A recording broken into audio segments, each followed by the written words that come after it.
Selamat siang Pak Gunawan. Izin saya Mesal Veronica, mahasiswa kelas ISSP. Di sini akan mempresentasikan hasil ujian saya.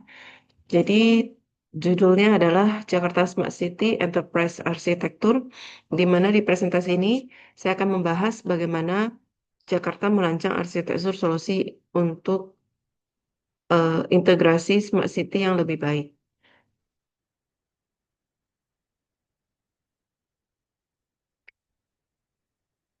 Pertama-tama kita akan memetakan kondisi solusi IS atau IT untuk kondisi saat ini.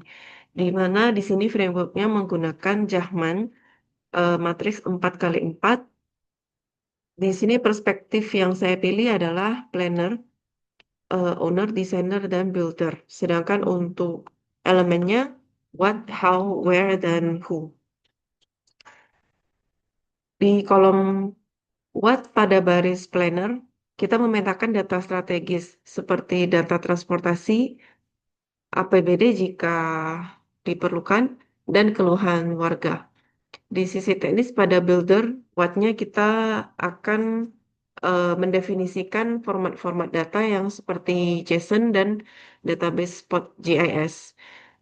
Fungsi publik seperti pengangkutan sampah dan lain-lainnya dan servis-servis lainnya itu juga ada kita paparkan di bagian how function, dan di bagian builder kita juga mendefinisikan how terkait dengan teknis teknologi yang akan digunakan.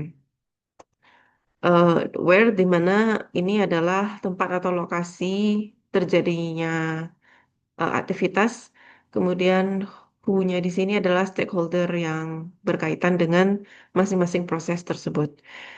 Dan tentunya pemetaan ini akan kita lanjutkan dengan seberapa jauh kondisi saat ini dengan masa depan atau solusi yang kita petakan di sini.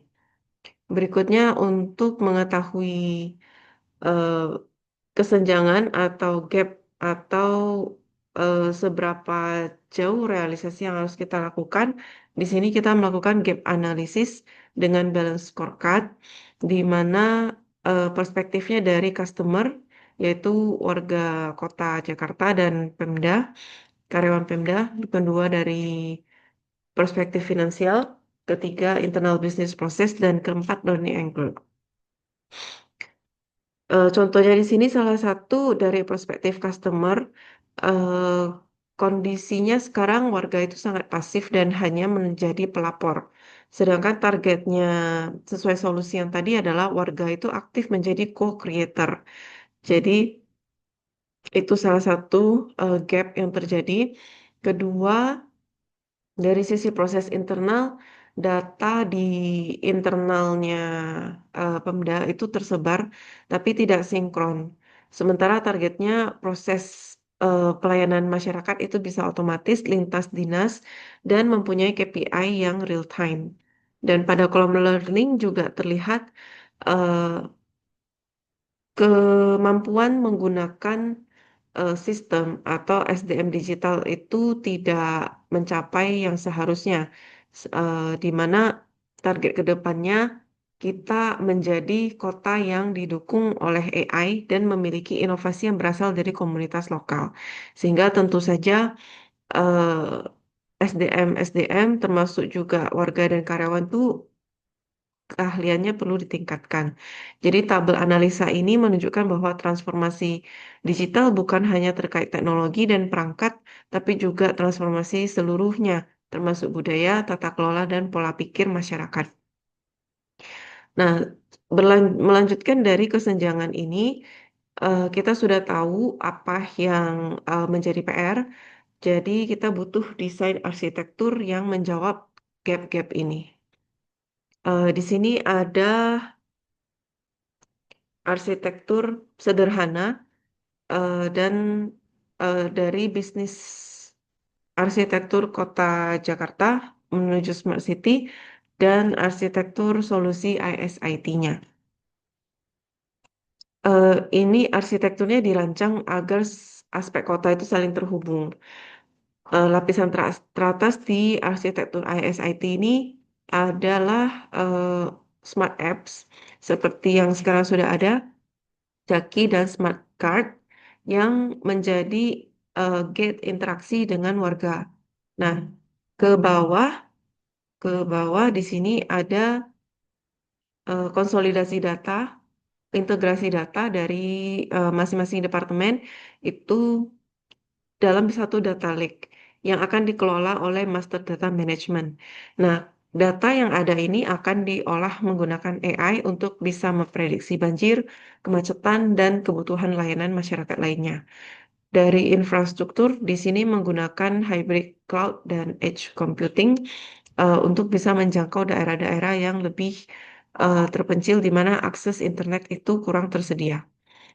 eh, Arsitektur ini dibuat dengan prinsip keamanan berbasis Zero Trust, artinya tidak ada tidak ada kepercayaan yang diberikan untuk setiap user. Keamanan dibuat dengan sangat rapat dan menggunakan standar ISO 27001. Hmm, Setelah adanya peta ini, desain ini kita akan melanjutkan dengan blueprint yang kita buat dengan framework TOGAF. Jadi di sini yang kita blueprintkan adalah tahap dari mulai preliminary, di mana kita harus membuat visi kota digital atau smart city ini apa. Kemudian ada tahap bisnis arsitektur, yaitu menyatukan semua layanan, interaksi antar warga setempat dengan Pemda, dan semuanya tertampil di dashboard Urban City, Smart City ini. Di fase Information System Arsitektur, kita menjelaskan aktivitas pengembangan ISB, IoT Hub, dan data lake untuk mendukung analitik prediktif tadi seperti kebanjiran dan analitik prediktif kemacetan, transportasi dan lainnya.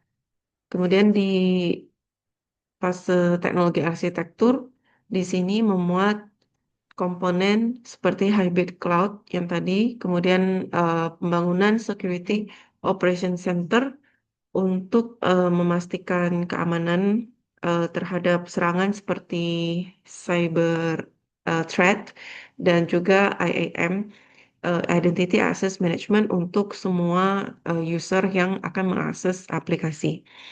Setiap langkah juga akan dilengkapi dengan contoh aktual sistem yang sudah ada seperti Jaklingko, Jaki, dan Clue, yang di mana ini sudah ada dan dampak langsungnya bisa terlihat dan bisa dilaksanakan.